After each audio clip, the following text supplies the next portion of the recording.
napag-usapan niyo po ba ni Senator Joel? Anong basa ninyo, no? Why of all senators siya yung tinuro nitong si Henry Alcantara?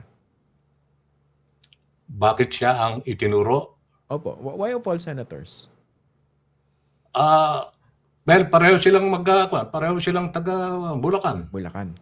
Taga Bulacan. Inga po, At pero kung si Engineer Alcantara somehow, if I remember it correctly, claims to be a friend of the senator, which the senator denies. Hindi naman sila talagang magkalapit na magkaibigan. Nagkataon lang na pareho silang taga Bulacan. opo. Pero anong basa ninyo? Bakit siya yung ituturo? Well, alam mo, ang tanong nga dyan ng iba nasaan yung pera? Ba sila dapat kako makasagot niya kung saan nila dinala yung pera. Hindi, isipin mo na lamang, Christian, if you try to scrutinize the very circumstance of the purported delivery on the date, on the time mentioned, no, in that place that Engineer Alcantara mentioned, yung 150 million, gano'n bang kabigat yun? Gano'n bang karami yun?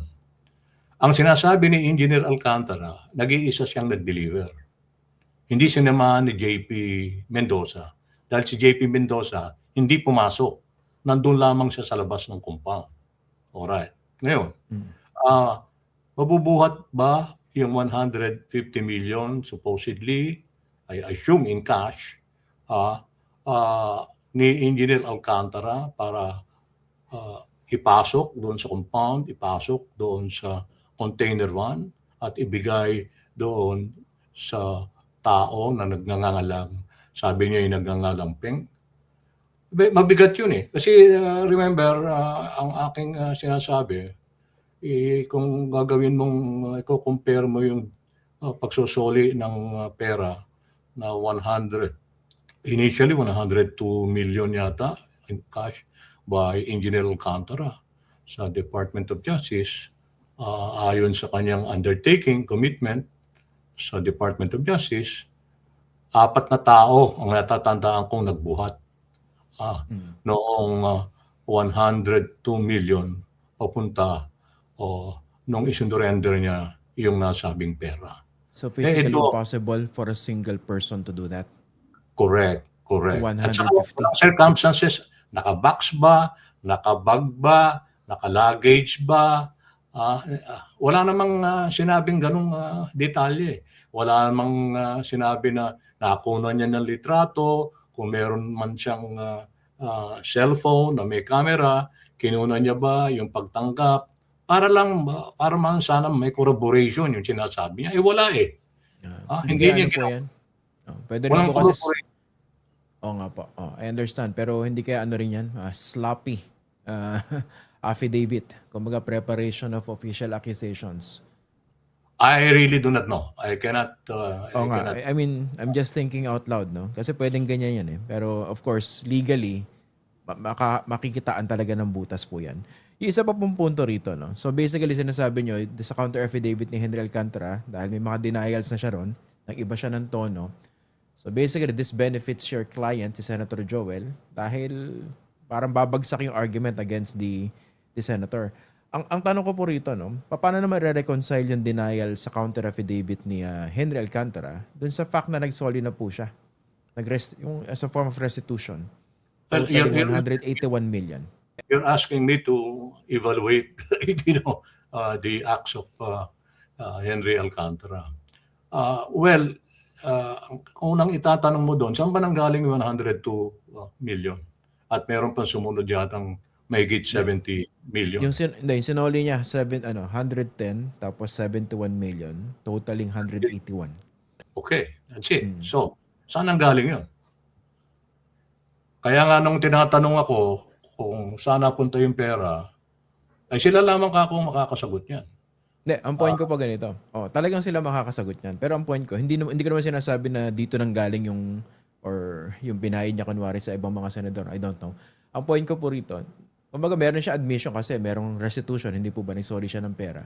Tapos ngayon, nagde-deny siya ng role niya sa flood control. So how would you, anong basa niyo doon? Nagsoli ka ng pera, tapos ngayon nagde-deny ka. Alam mo, ang pagkakatanda ko kasi, admitted siya sa admitted siya yata sa Witness Protection Program, no? At despite that, no,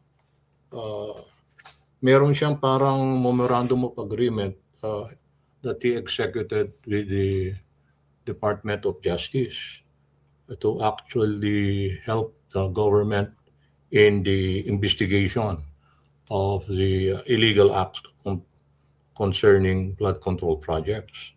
But despite this memorandum of agreement, he still made these allegations that we've been talking about early on in his counter affidavit that he submitted during the preliminary investigation. Alam mo, ang may problema rito, hindi naman DOJ mismo eh. Of course, DOJ will eventually resolve the preliminary investigation, no? Whether it finds prima facie evidence with certainty of conviction, or whether or not it will find basis that there is really no such prima facie evidence. Ang problema rito is yung NBI. NBI ang complainant dito, Opo. Christian eh. So, yung NBI, sa tingin namin, pinaghalo-halo na yung mga ebidensya at para bang ang nangyari, pinailan lang nila, gumawa sila ng parang senaryo na ito, mga taong ito ay involved dito sa mga anomalyang ito. Pero kung titingnan mo, kasi kung titingnan mo, makapal din yung submission ng NBI, yung complaint affidavit. Yung affidavit tungkol doon sa 150 million, alam mo bang nakabaon sa ilalim yung kay Engineer Alcantara? At ang pinag-uusapan lamang supposedly dito, 6 na bagong proyekto at isang proyekto lamang ang subject matter of the complaint that was heard in the preliminary investigation last January 5. Meron pang 5.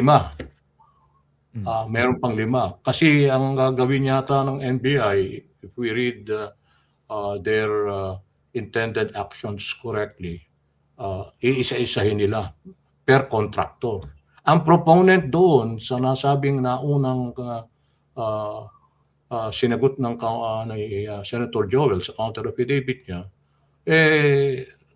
isang Jonathan So.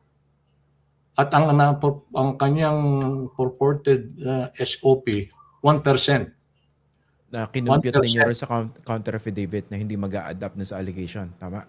Yeah, correct. Tama.